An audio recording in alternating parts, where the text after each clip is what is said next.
From 2009 to 2019, MLB has compiled an impressive list of 20 players to win the Rookie of the Year award. Every one of these players accomplished something great after winning the award. Chris Bryant, Corey Seager, Cody Bellinger, and Carlos Correa are all World Series champions. Jose Abreu won an MVP award, and Shohei Ohtani's well on his way to his first this year. Pete Alonso crushed 2 home run derbies, Jacob deGrom has 2 Cy Youngs, Jeremy Hellickson even won a Gold Glove. But perhaps the craziest stat is that of the 20 players to win Rookie of the Year in that 10-year window, just one of them has never made an All-Star team. In fact, after this player's rookie year, he battled through injuries and struggles just to even stay in the big leagues. But it all culminated in one of the finest finishes to a career that I've ever seen. So today, we're going to talk about the career of Chris Coghlan, or as I'd like to call him, the Forgotten Rookie of the Year. Coghlan was the 36th overall pick in the 2006 MLB draft by the Florida Marlins, and he'd speed through the minor leagues in 3 years. He was extremely versatile in the field and with his bat, hitting for pop and contact while also managing to steal bases and play 5 different positions in the field, but nobody knew what he was going to be as a major league product. He was called up from AAA in May of 2009 and got off to a sluggish start for the Marlins, who were basement dwelling in the East yet again. He'd bat just .230 in his first 100 at-bats with 5 extra base hits, good for a .680 OPS. But in Florida, he had room for error and time to develop. Immediately after the skid that started his career, Coghlan went 16 for his next 42 in the middle of June as he began getting more comfortable in the big leagues. Still, he entered the All-Star break with a .677 OPS. But when August rolled around, Coghlan was finally an everyday starter and he absolutely took off. He opened the month of August with 8 consecutive multi-hit games, and he'd bat .385 over 137 plate appearances with 13 extra base hits and a 1.030 OPS, good for a 155 OPS plus. Coghlan had 41 hits in August of 2009, the most for a rookie since Todd Helton hit 45 in August of 1998. This of course would earn Chris Coghlan Rookie of the Month honors in the National League. And he then followed that up with 50 hits in September and October, the first rookie with back-to-back 40-plus hit months, and the first player to do that since Ichiro Suzuki in 2004. He'd put together 2.4 Fangraphs wins above replacement in just those 2 months alone. He'd register multiple hits in 35 of the 59 games played in August, September, and October, which is absolutely mind-blowing. Of those 35 games, Coghlan had 3 hits or more in 11 of them, including 3 separate 4-hit games. He was a hits machine, and by the end of the 2009 season, his .321 batting average was 6th in the National League among all players and 1st among all rookies. After the All-Star break, he led all major leaguers in batting average and hits, and he would edge out the likes of Andrew McCutchen, Dexter Fowler, and J.A. Happ en route to the National League Rookie of the Year award.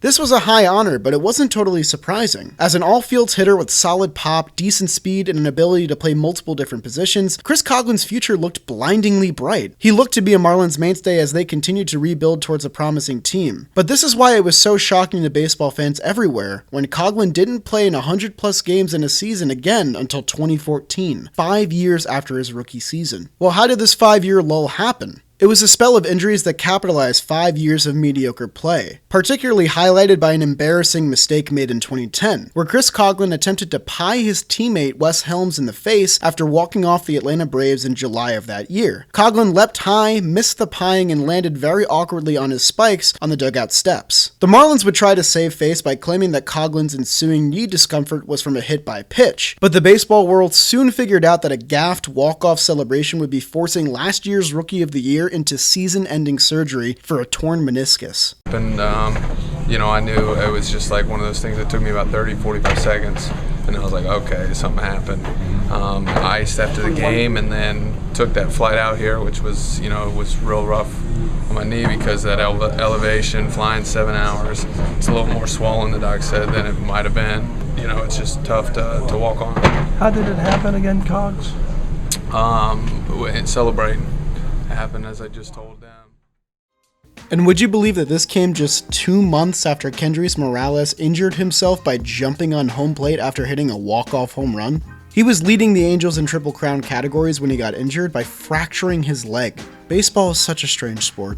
This set the tone for the next 4 years. From 2010 to 2013, Coghlan would play in just 265 of the 648 regular season games for the Marlins. The injuries clearly affected his play as well, as he'd bat just .242 with a 79 OPS plus over this 4-season stretch. He'd be demoted in 2012 after batting just .140 in 105 plate appearances, and he'd be cut by Miami the next year, even though they were the only team in the National League to lose 100 games. So what becomes the next next step for a guy who gets cut from the worst team in the league 5 years removed from his last full season. Most would opt for retirement, as the adversity seems completely insurmountable. Chris Coghlan did ponder this, until he got a call from a team in Chicago that was building something special for the first time in a century. I'm like, okay, I just got released by arguably the worst team in baseball. You know, how am I going to get a job? Who's going to take me? And the Cubs call. And the Cubs ask, send me a minor league job, right? Minor league invite. I go down there, and I mean, they got 7 outfielders playing over me. I'm looking, and I'm just like, now mind you, I have not started a season in AAA in 5 years. Like, this is tough for me to swallow right here. I'm thinking, what has happened, right? And so I literally had to make a decision at that point. Am I going to stay here complaining and sucking my thumb, or am I just going to go prove the whole world wrong? You know, and at that moment, that's when things changed for me. According to Coghlan, when he arrived in AAA Iowa, there were 7 outfielders ahead of him on the depth chart. Whether it was touted prospects or quadruple A players like himself, he knew that he had work to do. But his speed, positional versatility, and reawakened bat helped his case. And after injuries sidelined Justin Ruggiano and Ryan Sweeney in the outfield, it opened the door for Chris Coghlan, and he wouldn't let the chance slip by. After starting out slow, just 5 for his first 36, Chris Coghlan caught fire in June for the Cubs, batting .376 with a 1.049 OPS, helping him to earn more playing time. Coghlan would be able to stay healthy and play regularly through the end of the season, though the Cubs would finish last in their division with a 73-89 record. But as most baseball fans know, the next year would open the door to key free agent signings and prospects reaching the bigs, transforming the Cubs from a basement dweller into a perennial contender, one that would win 97 games and make the National League Championship Series. And along for the ride was Chris Coghlan, getting regular at-bats in the playoffs as well. A year later, they'd bring home the World Series trophy, and standing alongside his teammates was Chris Coghlan, now owner of a World Series ring. Funnily enough, he didn't even start the 2016 season with the Cubs. He was traded there from the Athletics, but I guess it was just fate. Coghlan played in 321 games as a Chicago Cub over those 3 seasons, serving as a valuable utility fielder and bench bat. He became something of a folk hero in Chicago, as is pretty much any guy on that active roster from 2016, and for good reason. During that 3-year stretch in Chicago, Coghlan would also bat .258 with a .351 on-base percentage, .441 slugging, and a .792 OPS. That'd be good for above league average numbers in OPS plus and weighted runs created plus, and it would rank highly among all active Cubs players during that span.